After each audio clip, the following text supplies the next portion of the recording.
تمام تعریفیں حمد و ستائش کبریائی اور بزرگی اللہ تبارک و تعالیٰ کے لیے لائق و سزاوار ہے، جو سارے جہانوں کا خالق و مالک ہے، مربی اور پالنہار ہے۔ بعدہ بے شمار درود و سلام نازل ہو اس کے آخری نبی اور رسول جناب محمد مصطفیٰ صلی اللہ علیہ وسلم پر۔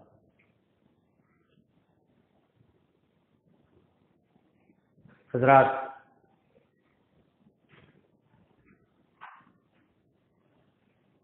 قبل اس کے کہ ہم دوسروں کی اصلاح کریں، اپنے آپ کی اصلاح بہت ضروری ہے۔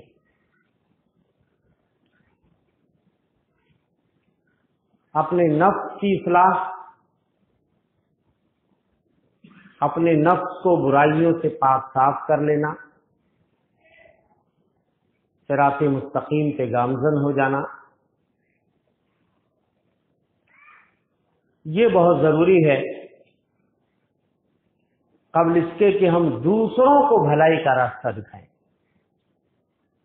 اور دوسروں کی اصلاح کریں۔ ہاں، اپنے نفس کی اصلاح کر لینے کے بعد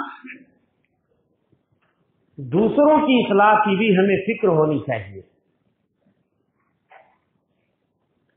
یہ نہیں کہ ہم نے اپنی اصلاح کر لی بس ہمارے لیے یہی کافی ہے، ہمیں اپنے بھائیوں کی بھی فکر کرنی ہے۔ یہ ایک الگ موضوع ہے، میں آج صرف اسی پہ گفتگو کرنے والا ہوں کہ ہم اپنی اصلاح کیسے کر سکتے ہیں۔ میرے بھائی، اپنے نفس کی اصلاح یہ مشکل امر ضرور ہے، لیکن ناممکن یا محال نہیں ہے۔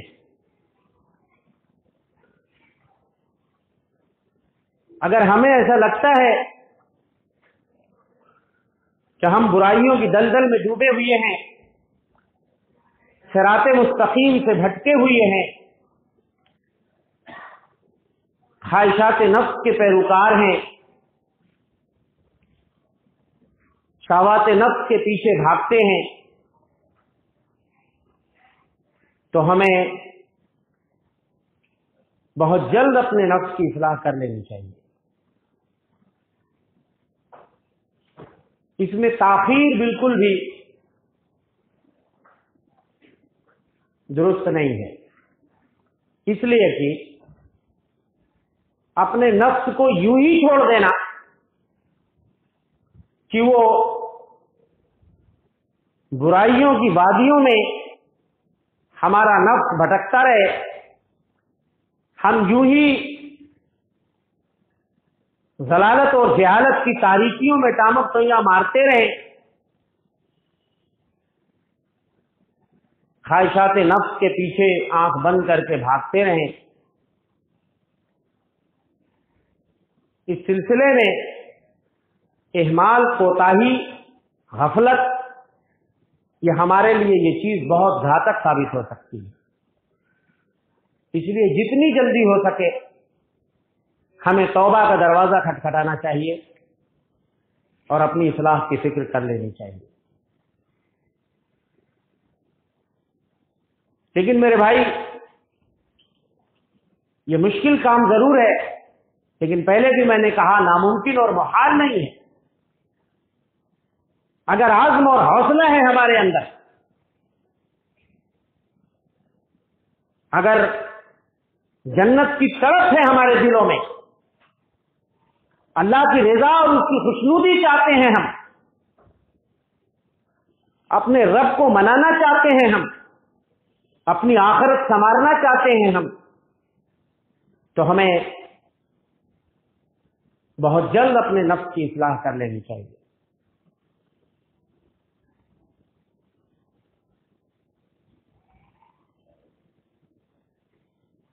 نفس کی اصلاح کے حوالے سے کوئی بھی بندہ جب اپنے آپ کی اصلاح کرنے کی ٹھان لیتا ہے، دو چیزیں پہاڑ کی طرح ہمارے راستے میں آ کر کے حائل ہو جاتی ہیں۔ جب ہم اپنے نفس کو راہ راست پہ لانا چاہتے ہیں، صراط مستقیم پہ ہم گامزن ہونا چاہتے ہیں، دو چیزیں ہماری راہوں میں حائل ہو جاتی ہیں۔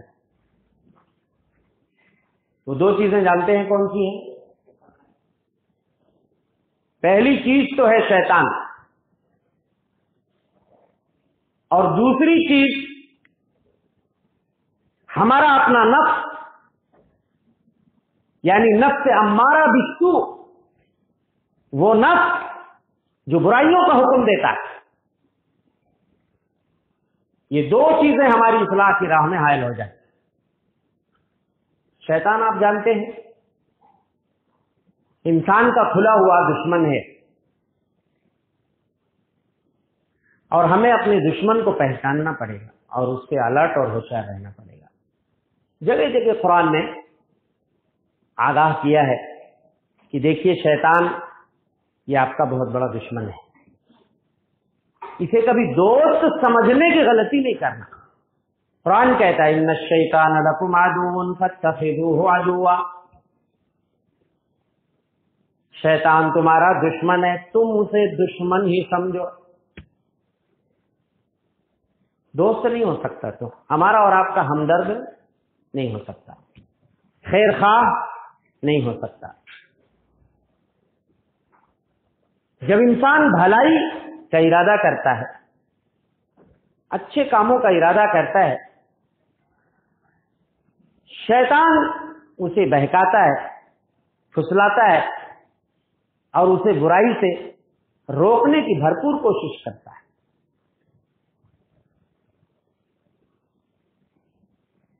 کبھی سبز باغ دکھاتا ہے، کبھی دلوں میں وسوسے پیدا کرتا ہے، کبھی جھوٹی تمنائیں اور آرزویں دلوں میں ڈالتا ہے،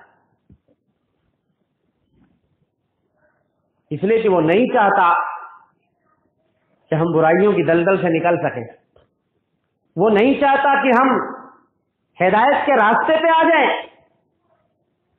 شیطان کو یہ قطعاً پسند نہیں ہے۔ اسی لیے آپ دیکھیں گے جب کوئی جوان اپنی اصلاح کرنا چاہتا ہے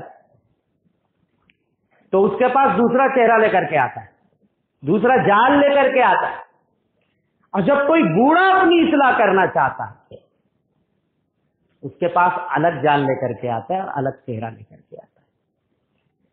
اس لیے میں کہتا ہوں شیطان بہت بڑا سائیکولوجسٹ ہے، ماہر نفسیات ہے، اسے پتا ہے حالات اور ظروف کے اعتبار سے وہ اپنی چال بدل دیتا ہے، ڈھال بدل دیتا ہے، جال بدل دیتا ہے۔ ہر زمانے میں اس کی چال اور ڈھال ایک جیسی نہیں ہوتی۔ پرانے زمانے کے لوگوں کو بہلانے کے لیے جو جال استعمال کرتا تھا، اب یہ نیا زمانہ ہے، نئی روشنی ہے، سوشل میڈیا کا زمانہ ہے، اسے پتا ہے کہ اب کون سا جال لانا ہے اور کس جال میں نوجوانوں کو پھنسانا ہے۔ تو کوئی نوجوان اگر اپنی اصلاح کرنا چاہتا ہے تو شیطان اس کے دل میں وسوسے ڈالتا ہے، میاں ابھی تو جوانی ہے، کھیلنے کھانے کی عمر ہے، موج مستی کے دن ہیں، ابھی سے اپنی اصلاح کر کے کیا کرو، ابھی سے چہرے پہ داڑھی، ابھی سے مسجدوں کے چکر، ابھی تو شادی بھی نہیں ہوئی ہے، دنیا کیا کہے گی؟ بڑا متقی پرہیزگار بن گیا ہے، بڑا اللہ والا بن گیا ہے، بڑھاپا آئے گا تو توبہ کر لینا، مسجد کے کھمبا پکڑ کے بیٹھ جانا، چٹائی بھی اور مصلی بچھا کے بیٹھ جانا، توبہ چلا کر لینا۔ تو نوجوانوں کو اس طرح بہلاتا ہے، اور جب کوئی بوڑھا اگر اپنی اصلاح کی فکر کرتا ہے اور وہ توبہ کرنا چاہتا ہے تو وہی شیطان دوسرا چہرہ لے کر کے آتا ہے، دوسرا جال لے کر کے آتا ہے اور کہتا ہے میاں جوانی میں کیا گل کھلائے بھول گئے، جوانی میں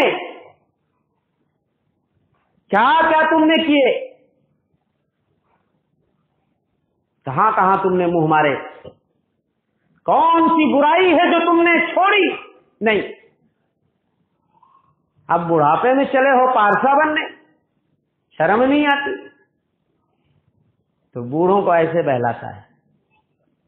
میرے بھائیو، یہ شیطان ہی ہے جو ہمیں اپنے نفس کی اصلاح کرنے سے روکتا ہے۔ اسی لیے ہمارے اندر، ہمارے دلوں میں وسوسے ڈالتا ہے، ہمیں خیر اور بھلائی کے کاموں سے روکتا ہے۔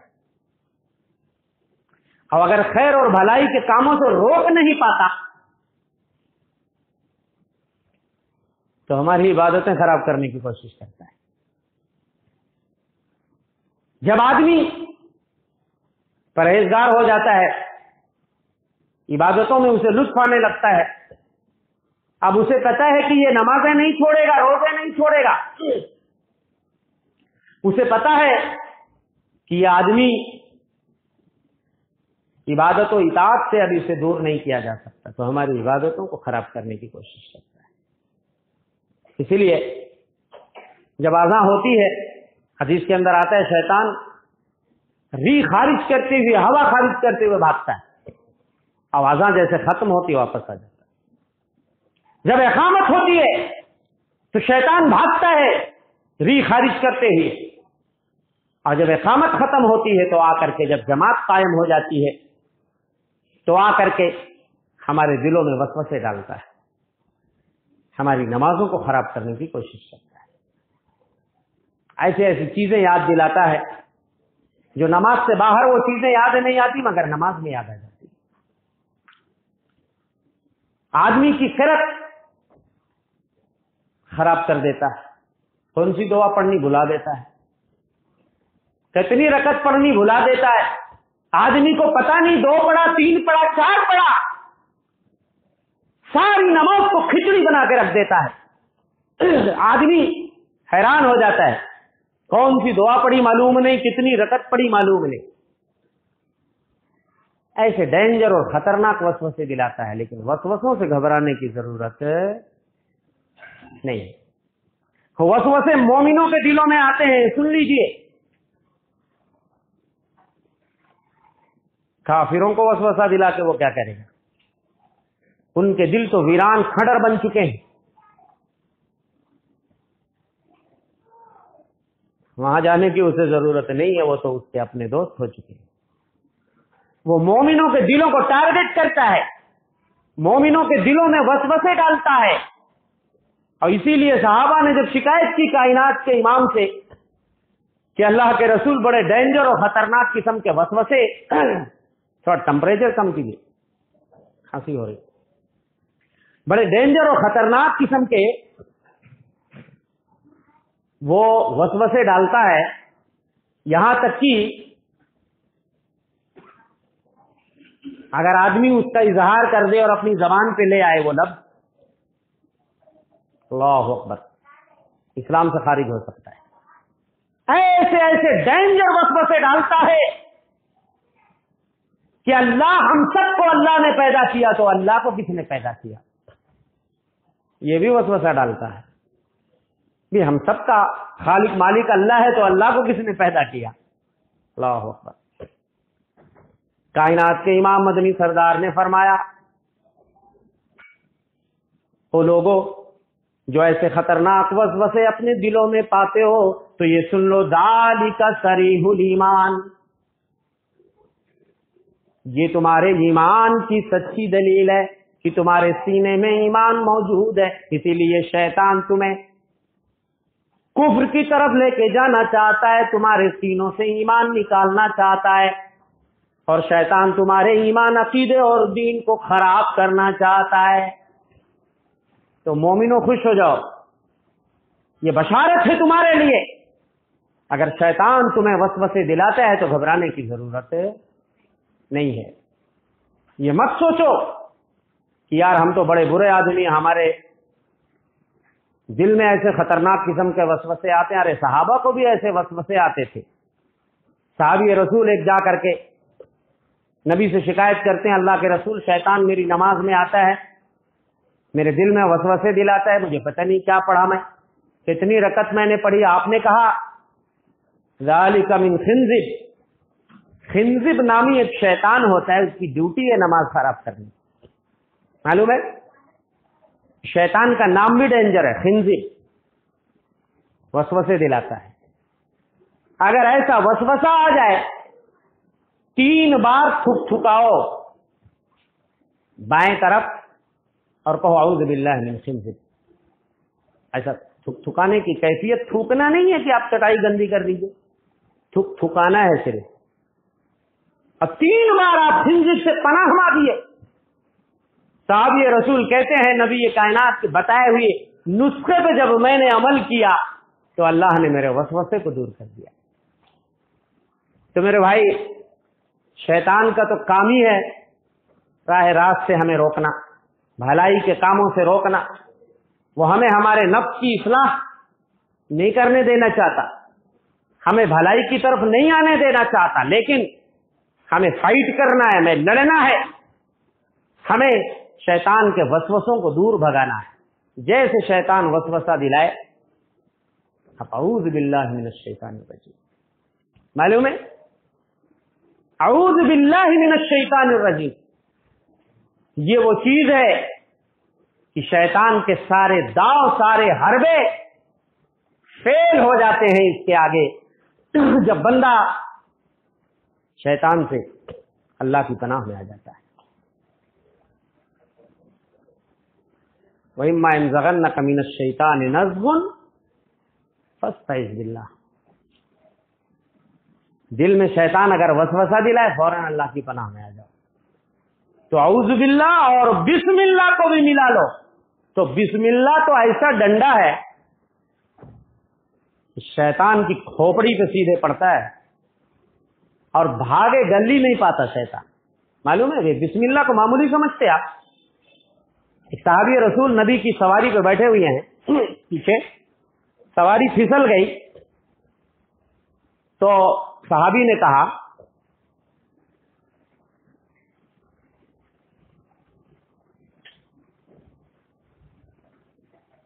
یہ شیطان کی وجہ سے ہوا. آپ نے کہا تم نے بسم اللہ کیوں نہیں کہہ لیا؟ یہ مت کہو کہ یہ شیطان کی وجہ سے ہوا یا شیطان نے ہماری سواری پھسلا دی. ایسا کہنے پہ شیطان کی چھاتی پھول جاتی ہے، یہاں تک کہ وہ پہاڑ کی طرح ہو جاتا ہے. لیکن جب تم بسم اللہ کہہ لیتے ہو تو شیطان چھوٹا اور حقیر ہونا شروع ہو جاتا ہے، یہاں تک کہ مکھی کی طرح ہو جاتا ہے. بسم اللہ کے آگے میرے بھائیو شیطان کا زور، تو اعوذ باللہ کے ساتھ بسم اللہ بھی ملا لیجیے. باتھ روم میں ہم جاتے ہیں، دروازہ بند کر لیتے، یہ سوچتے ہیں کہ ہمیں کوئی نہیں دیکھ رہا. جب تک بسم اللہ نہیں پڑھ کے تم جاؤ شیطان کی آنکھوں اور نگاہوں سے، جنات کی نگاہوں سے اپنے آپ کو محفوظ نہیں کر پاؤ گے. کائنات کے امام فرماتے ہیں ستر ما بیننا و بین عورات بنی آدم اذا دخل احدکم الخلاء ان یقول بسم اللہ. ہماری شرمگاہوں اور جنات کی نگاہوں کے بیچ میں کوئی چیز اگر حائل بن سکتی ہے، پردہ کر سکتی ہے، تو آدمی جب باتھ روم میں جانے کا ارادہ کرے تو بسم اللہ کہہ لے. تو بسم اللہ بھی پڑھنا ہے، اور جو دعا نبی نے وہ بھی اعوذ باللہ ہے، پناہ بھی مانگنی ہے. کون سی دعا سکھائی ہے ہمارے نبی نے؟ اعوذ باللہ من الخبث والخبائث. یہ گندی جگہیں شیطان کے اڈے ہیں، اور ہم نے تو اب شیطانوں کو اپنے گھروں میں گھسا لیا. اب کیا کریں گے، چارے کار نہیں ہے. پہلے عرب کے لوگ اپنے گھروں کے پاس باتھ روم گھر کے اندر نہیں بناتے تھے. اما عائشہ کہتی ہیں ہم عورتیں بھی جنگلات میں باہر جاتی تھی، ہمیں بڑی اذیت ہوتی تھی، گھروں میں ہم باتھ روم نہیں بناتے تھے. بخاری کی روایت ہے. گھر کے پاس بھی نہیں بناتے تھے. زمانہ ترقی کرتا گیا، پھر گھروں کے قریب لوگ باتھ روم بنانے لگے، ٹوائلٹ بنانے لگے، اور گھر کے اندر پھر ہو گیا اور اب تو اٹیچ سارا معاملہ چل رہا ہے، 2 بیڈ روم ہے تو اٹیچ ہونا. اب اگر دعا کا بھی اہتمام نہیں تو آپ کیسے بچ سکو گے؟ آپ بتائیے مجھے. تو بسم اللہ کیجئے، جب باتھ روم جانے کا ارادہ باتھ روم کے اندر نہیں پڑنا ہے، جب ارادہ کیجئے اور کہیے اللہ میں شیطان کے شر سے تیری پناہ میں آتا. خبث والخبائث، خبائث خبیثہ کی جمع ہے، بھوت ہے، بھوتنیاں ہے، نر مادہ جیسے مذکر مؤنث ہم میں ہوتے ایسے ہم میں بھی ہوتے، سب سے تیری پناہ میں آتے. تو میرے بھائیوں، دوسرا سب سے بڑا دشمن جب ہم اپنے نفس کی اصلاح کرنے چلیں گے تو معلوم ہے تو ہمارا نفس ہی ہے. نفس 3 طرح کا ہوتا ہے، نفس امارہ بالسوء، اور ایک ہوتا ہے نفس لوامہ، اور ایک ہوتا ہے نفس مطمئنہ. نفس امارہ بالسوء کیا ہوتا ہے؟ ہمارا نفس، ہمارا دل ایک وہ نفس ہوتا ہے جو برائیوں کا حکم دیتا ہے. تو خود انسان کے اندر جنگ چھڑ جاتی ہے. جنگ چھڑتی ہے کہ نہیں چھڑتی ہے؟ کبھی احساس ہوا آپ کو؟ بہت سارے لوگوں کے سینوں میں جنگ چھڑی ہوتی ہے. جی ہاں، جنگ چھڑی ہوتی ہے. آدمی اپنے آپ کو کھینچ کے راہ راست پہ لانا چاہتا ہے، اس کا نفس اسے برائیوں کی طرف لے کے جاتا ہے. حیران رہتا آدمی کرے تو کیا کرے. جنگ چھڑی ہوئی ہے، کبھی وہ ادھر لاتا وہ غالب ہو جاتا، اور کبھی اس کا نفس ہمارا اسے کھینچ کے برائیوں کی طرف لے کے جاتا ہے. قرآن کہتا ہوں ما ابرئ نفسی ان النفس لامارۃ بالسوء، میں اپنی نفس کی برات نہیں کرتا ہوں، اس لیے کہ انسان کا نفس تو گناہوں کا حکم دیتا ہے. نفس امارہ بالسوء. دوسرا نفس جو ہوتا ہے، نفس کی دوسری قسم نفس لوامہ. یہ وہ نفس ہوتا ہے کہ جب انسان سے گناہ ہو جاتا ہے تو وہ کیا کرتا ہے؟ ملامت کرتا ہے، سرزنش کرتا ہے، اسے عار دلاتا ہے. اور نفس کی تیسری قسم جو ہے وہ ہے نفس مطمئنہ. وہ نفس جب اللہ کی عبادت کر لے، اللہ کی اطاعت کر لے، اس کا دل مطمئن ہو جاتا ہے، عبادتوں کی لذت محسوس کرتا ہے، سکون قلب اسے ملتا ہے، اطمینان اس کو نصیب ہو جاتا ہے. اس کو کہتے ہیں نفس مطمئنہ. یا ایتھا النفس المطمئنہ ارجعی الی ربک راضیۃ مرضیہ. اے نفس مطمئنہ، اپنے رب کی طرف راضی ہو کر، خوش ہو کر تو لوٹ جا. یہ ہے نفس مطمئنہ. تو ہمارا نفس ہمیں گناہوں کا حکم دے گا، لیکن اس کا مطلب یہ ہے کہ ہم ایسے چھوڑ دیں اپنے نفس کو کہ اصلاح نہ کریں؟ نہیں. ہمیں اپنے نفس کی اصلاح کے لیے 4 اسٹیپ میں آپ کو بتاتا ہوں، اس کو سمجھ لیجیے. اگر آپ کو یہ محسوس ہوتا ہے آپ برائیوں کی دلدل میں ڈوبے ہوئے ہیں، راہ راست سے بھٹکے ہوئے ہیں، آپ اپنے نفس کی اصلاح کرنا چاہتے ہیں، آپ اپنے نفس کو ہدایت اور بھلائی کے راستے پہ لانا چاہتے ہیں، 4 طریقے میں آپ کو بتاؤں گا، اسے نوٹ کر لیجئے. پہلے بھی میں کہہ چکا ہوں، اپنے آپ کو نفس کو ایسے چھوڑنا نہیں ہے کہ وہ جدھر جا رہا ہے اسے جانے دیجیے، اس لیے کہ ہمارا نفس جو ہے یہ سرکش گھوڑے کی طرح ہے، اور نفس کی اصلاح یہ بہت مشکل کام ہے. آپ گھوڑے کو یوں ہی بغیر لگام کے چھوڑ دو گے کہیں بھی یہ منہ مارے گا. یہ سرکش گھوڑا ہے، اس کو لگام لگانے کی ضرورت ہے. اسی لیے سلف صالحین کے اقوال اگر آپ دیکھیں کہ نفس کی اصلاح میں انہیں کتنی دقتیں اٹھانی پڑی، مشقتیں اٹھانی پڑی. بچوں کا کھیل نہیں ہے، میں پہلے بتا چکا ہوں.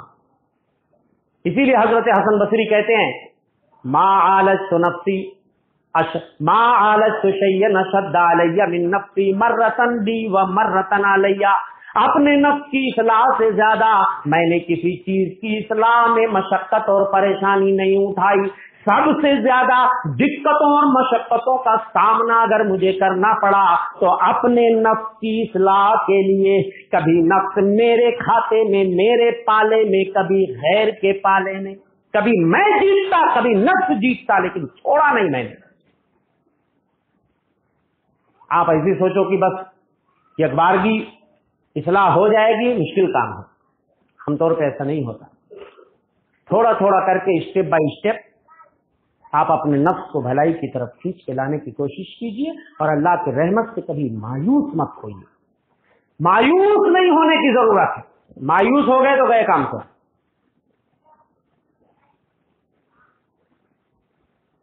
بعض سلف صالحین کا قول ہے، کہتے ہیں جاہدت نفسی 20 سنہ علی قیام اللیل ثم تلذذت 20 سنہ. رات میں تہجد پڑھنے کے لیے، اٹھنے کے لیے 20 سال تک میں نے اپنے نفس کے ساتھ مجاہدہ کیا ہے، مشقت کی ہے. کبھی کھینچ کے لاتا، کبھی سستی آ جاتی، کاہلی آ جاتی، غفلت. چھوڑا نہیں میں نے. 20 سال تک میری لڑائی میرے نفس کے ساتھ جاری رہی کہ میں تہجد پڑھ کے چھوڑوں گا اور تہجد کی عادت بنا کے چھوڑوں گا. تہجد گزاروں نے اپنا نام لکھا کے چھوڑوں گا. 20 سال لگ گئے مجھے، اور اس کے بعد پھر 20 سالوں تک، اگلے 20 سالوں تک جا کے مجھے تہجد میں مزہ آنے لگا. ضروری نہیں ہے کہ شروع میں ہی آپ کو مزہ آنے لگے گا. تھوڑی دقت ہوگی، پریشانی ہوگی، تب آپ کو حلاوت ملے گی، چاشنی ملے گی، اور لطف آئے گا، مزہ آئے گا. میں نے پہلے کہا میرے بھائیو مایوس مت ہونا. بہت سارے ہمارے بھائی اپنی اصلاح کرنا چاہتے ہیں، سوچتے ہیں یار دنیا کا کوئی گناہ میں نے چھوڑا نہیں، کیسے میری مغفرت ہوگی، کیسے میں اپنی اصلاح کر سکوں گا. میرے بھائیو، بڑے بڑے کرمنل اور مجرموں کو اللہ نے معاف کر دیا، آپ کو نہیں معاف کرے گا، آپ کو ہدایت نہیں دے گا. آپ اخلاص کے ساتھ اپنے رب سے دعا تو کیجیے، ہاتھ اٹھا کے توفیق اور ہدایت کی دعا مانگیے. کائنات کے امام یہ دعا کرتے تھے، اللہم الہمنی رشدی، اللہم الہمنی رشدی واعذنی من شر نفسی. اے اللہ مجھے ہدایت کی توفیق دے دے، اور اے اللہ مجھے میرے نفس کی برائی سے بچا لے. دعا کیجیے، ہدایت و توفیق کی دعا مانگیے. پتہ نہیں کب اللہ آپ کو ہدایت دے. یہ بس سوچو کہ ہم اتنے گنہگار ہیں یار، ہماری دعا اللہ کیسے قبول کرے گا. 99 اور 100 آدمیوں کے قاتلوں کو اگر اللہ معاف کر سکتا ہے تو آپ کو نہیں معاف کر سکتا. اب دعا مانگیے اپنے نفس کی اصلاح کی. اللہم آت نفسی تقواہا وزکیہا انت خیر من زکاہا. یہ دعا ہے، یاد کر لیجئے. اللہم الہمنی رشدی واعذنی من شر نفسی، یا وقنی من شر نفسی. اور یہ بھی دعا بہترین دعا اپنے نفس کی اصلاح کے لیے. اللہم آت نفسی تقواہا، اے اللہ میرے نفس کو تقوی کی دولت سے مالا مال کر دے. اے اللہ مجھے متقی اور پرہیزگار بنا دے. وَزَكِّهَا أَنْتَ خَيْرُ مَنْ زَكَّاهَا، اور میرے پروردگار میرے نفس کی اصلاح کر دیجئے، میرے نفس کا تزکیہ کر دیجئے. آپ سے بہترین میرے نفس کا تزکیہ کوئی نہیں کر سکتا. آپ سے بہترین میرے نفس کو گناہوں سے پاک کوئی نہیں کر سکتا. جب آپ اپنے نفس کو گناہوں سے پاک کرنے لگ جائیں گے تو بشارت آپ کے لیے کیا ہے. قرآن کہتا ہے قد افلح من زکاہا وقد خاب من دساہا، جس نے اپنے نفس کا تزکیہ کر لیا، جس نے اپنے نفس کی اصلاح کر لی، جس نے اپنے آپ کو گناہوں کی دلدل سے نکال لیا، جس نے آپ کو خواہشات نفس کی پیروی سے باہر کر لیا، جس نے اپنے آپ کو شیطان کے وسوسوں سے دور کر لیا، میرے بھائیوں اللہ کہتا ہے قد افلح من زکاہا، جس نے اپنے نفس کا تزکیہ کر لیا، اپنے نفس کو پاک و صاف کر لیا، وہ کامیاب ہو گیا، اور وہ خائب و خاسر ہو گیا جس نے اپنے نفس کو مٹی میں دفن کر دیا، گناہوں کی دلدل میں جس نے ڈھکیل دیا، وہ خائب و خاسر اور نامراد ہو گیا۔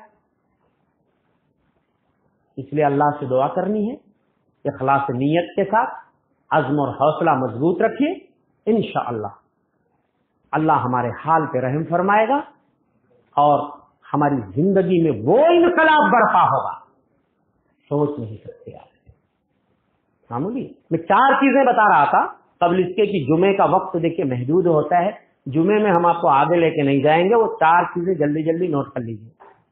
اگر ہم اپنے آپ کی اصلاح کرنا چاہتے ہیں، سب سے پہلی چیز علماء نے کہا المشارطہ، المراقبہ، المحاسبہ، المجاہدہ۔ سب سے پہلی چیز ہے مشارطہ۔ آپ اس کو آسان لفظ میں سمجھیے، آپ شرط لگائیے اپنے نفس کے ساتھ، ایک ایگریمنٹ کیجیے آپ کے اور اپنے نفس کے بیچ میں، ایگریمنٹ کیجیے اور ہو سکے تو لکھ لیجیے انشاءاللہ مجھے اپنی زندگی بدلنی ہے، مجھے گناہوں کی دلدل سے اپنے آپ کو نکالنا ہے، یہ میں اپنے نفس کے ساتھ ایگریمنٹ کر رہا ہوں۔ ہو سکے تو صبح و شام آپ اس کو دیکھتے رہیے کہ ہم نے ایگریمنٹ کیا ہے، اور اللہ کو گواہ بنائیے، شرط لگائیے اپنے نفس کے ساتھ انشاءاللہ میں اپنے آپ کو بدل کے دکھاؤں گا، پورے عزم اور حوصلے اور اخلاص کے ساتھ۔ ایک چیز ہو گئی مشارطہ، شرط لگائیے۔ دوسری چیز المراقبہ، آپ نگرانی کیجیے۔ مراقبہ کا مطلب نگرانی کیجیے، اپنے نفس کی نگرانی کیجیے۔ آپ نے شرط لگا لیا، ایگریمنٹ کر لیا، اب آپ کا نفس راہ راست کی طرف آ رہا ہے نہیں آ رہا ہے، آپ کا دل برائیوں سے صاف ہو رہا ہے نہیں ہو رہا ہے، نگرانی کیجیے، اس کو چھوڑیے نہیں۔ اور اس کے بعد المحاسبہ، پھر آپ جب تنہائی میں بیٹھیے تو حساب لگائیے میں کتنا % کامیاب ہوا۔ ضروری نہیں ہے کہ آپ 100% فوراً ہی کامیاب ہو جاؤ، تھوڑا تھوڑا 10 20 30 40 50 بہتری آ رہی ہے کہ نہیں آ رہی ہے۔ المحاسبہ، تو المشارطہ، المراقبہ، المحاسبہ، حساب لگائیے۔ آپ اپنے کاروبار کا حساب لگاتے ہیں کہ نہیں لگاتے؟ ہم نے اتنا پیسہ انویسٹ کیا ہے تو بھیا کچھ نفع وفا ہو رہا ہے کہ نہیں ہو رہا ہے یار، یا ایسے خسارے میں گاڑی چلے گی؟ تو آپ حساب لگائیے سود و زیاں کا، نفع نقصان کا، کہ یار کچھ بہتری ہو رہی ہے کہ نہیں ہو رہی ہے، کچھ تحسن ہے، بہتری ہے کہ نہیں ہے۔ اور اسی لیے بعض سلف صالحین کا قول مجھے یاد آ رہا ہے، حضرت میمون بن مہران بڑے بزرگ تھے، کہتے ہیں لا یکون العبد تقیا، بندہ متقی نہیں ہو سکتا حتی یکون لنفسہ اشد محاسبۃ من الشریک لشریکہ، بندہ متقی نہیں ہو سکتا جب تک اپنے نفس کا حساب نہ لگائے، جیسے ایک پارٹنر اپنے پارٹنر کا حساب لگاتا ہے۔ آپ جب کسی کو اپنے بزنس میں پارٹنر بناتے ہو، اس پہ نگاہ رکھتے ہو کہ نہیں رکھتے ہو؟ ورنہ پتہ چلا پارٹنر پورا لے کے بیٹھ گیا اور آپ ہاتھ ملتے رہ جاؤ گے۔ آپ کی نگاہ ہوتی ہے، پارٹنر کا بھی آپ حساب رکھتے ہو، یار کتنا تو لے گیا، کتنا تو لیا، کتنا % لیا، کتنا مجھے دیا، کتنا نفع ہوا۔ تو بندہ متقی نہیں ہو سکتا جب تک اپنے نفس کا حساب نہ لگائے، جیسے ایک پارٹنر اپنے پارٹنر کا حساب لگاتا ہے۔ تو آپ حساب لگائیے۔ اور میرے بھائیو، اسی لیے کہا جاتا ہے، حدیث ہے، ایک صحابی رسول کا قول ہے، حاسبوا انفسکم قبل ان تحاسبوا، اپنا حساب کرو قبل اس کے کی قیامت میں آپ کا حساب ہو۔ تو حساب کیجئے، وقت ختم ہو چکا ہے. آخری بات کہہ کے میں اپنی بات ختم کروں گا، اور یہ بہت مشکل ہے. المجاہدہ. پھر آپ مشقت کیجئے. مجاہدہ کیا ہوتا ہے معلوم ہے؟ مجاہدہ یہ ہے اپنے نفس کو برائیوں کی دلدل سے نکالنے کے لیے بھرپور جد و جہد کرنا، مشقت اٹھانا، یہ ہے مجاہدہ. اور جو لوگ اللہ کی راہوں میں مجاہدہ کرتے ہیں، مشقت اٹھاتے ہیں، اللہ سیدھی راہوں کی ہدایت دے دیتے ہیں، توفیق دے دیتے ہیں. قرآن کہتا ہے. تو میرے بھائیوں، نفس کی اصلاح میں آپ کو مشقت اٹھانی پڑے گی. میں پہلے کہہ چکا ہوں، اس لیے کہ نفس یہ سرکش گھوڑے کی طرح، آپ ادھر کھینچ کے لاؤ گے ادھر بھاگے گا، ادھر کھینچ کے لاؤ گے ادھر بھاگے گا، لیکن چھوڑنا نہیں. آپ مشقت اٹھاتے رہیے، مشقت اٹھاتے رہیے. انشاءاللہ ایک نہ ایک دن آپ کا نفس بالکل سرنڈر ہو جائے گا. جدھر آپ چاہو گے اسے پھیر کے لے جاؤ گے. شروع میں یہ آپ کا نفس اکڑ دکھائے گا، اتنی آسانی سے یہ راہ راست پہ نہیں آئے گا. اور میں پہلے بھی کہہ چکا ہوں میرے بھائیوں، کبھی مایوس مت ہونا. اللہ سے دعا کرتے رہیے، اے اللہ مجھے ہدایت دے دے، اے اللہ تو میرے حال پہ رحم فرما، اے اللہ تو میری اصلاح فرما دے، اے اللہ تو ہمیں گناہوں کی دلدل سے نکال دے، اے اللہ تو ہمیں نمازوں کی توفیق دے دے، روزوں کی توفیق دے دے، دین کے شعائر پہ عمل کرنے کی توفیق دے دے، اے اللہ تو مجھے داڑھی رکھنے کی توفیق دے، اے اللہ تو مجھے نمازی بنا دے، مسجدوں کا چکر لگانے کے اللہ ہمیں بھی توفیق. اس طرح کی دعائیں آپ ضرور کرتے رہیے، اور عزم اور حوصلہ مضبوط رکھیے، اور اس کام کو کل پہ مت ٹالیے. میرے بھائیوں، زندگی کا کوئی بھروسہ نہیں ہے چلو کل اصلاح کر لیں گے، پرسوں اصلاح کر لیں گے. نہیں میرے بھائیوں، آپ کس بات کا انتظار کرتے ہو؟ کس بات کا انتظار کرتے ہو؟ غریبی کا؟ غریبی جو تمہاری کمر توڑ دیتی ہے، اللہ کو بھلا دیتی ہے. کس بات کا انتظار کر رہے ہو؟ بیماری کا انتظار کر رہے ہو؟ بیماری تمہیں کھاٹ اور بستر پہ لا کے چھوڑ دیتی ہے. کس بات کا انتظار کر رہے ہو؟ مالداری کا جو تمہیں سرکش بنا دیتی ہے. کس بات کا انتظار کر رہے ہو؟ کس بات کا؟ موت کا انتظار کر رہے ہو، جو موت اچانک آ جاتی ہے، یا تم دجال کا انتظار کر رہے ہو جس کا فتنہ سب سے بڑا ہوگا، یا پھر قیامت کا انتظار کر رہے ہو جو بہت ہولناک منظر ہوگا. میرے بھائیوں، اس لیے میں اپنی بات ختم کروں گا. اللہ سے دعا کروں گا کہ مولا کریم ہم تمام بھائیوں کو اپنی اصلاح کی توفیق عنایت فرمائے. آمین. صلی اللہ علیہ محمد بارک اللہ علیہ ورحمۃ القرآن ونفعني وإياكم بالذكر الحكيم إنه تعالى جواد كريم ملك الله.